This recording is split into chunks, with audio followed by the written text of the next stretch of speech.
Değerli dostlar, hoş gördük. Bugün əziz gündür, müqəddəs Qurban Bayramıdır. Herkesin bu güzel bayramı mübarək olsun.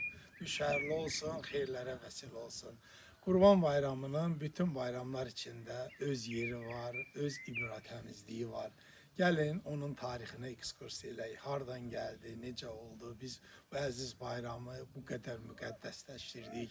Mahiyyətində nə yatır? Əlbəttə tarixən insanlıq müxtəlif inançları özündə yaşadıb, təbiətə, çox Allahlığa tapınıblar.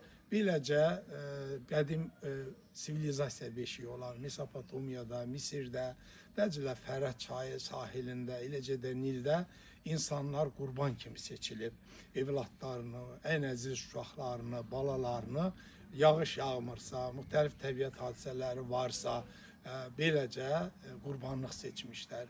Ona görə rəhmət bütün peyğəmbərlərimizə, ulularımıza, dahilərimizə, onların irəli düşüncələri, üstün zəkaları, ağılları Allah'ın da xoşuna gəlmişdi.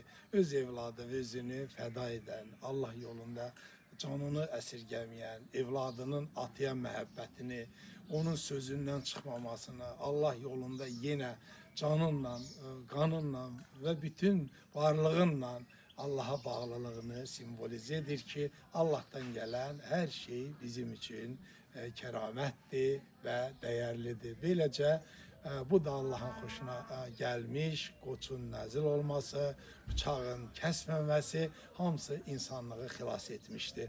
Bugün bəşəriyyət bu günü, bu bayramı çox ürəklə, çox dərindən ibrətəmizliklə, heyrətəmizliklə qeyd edir. Çünki insanlıq artıq qurban deyil.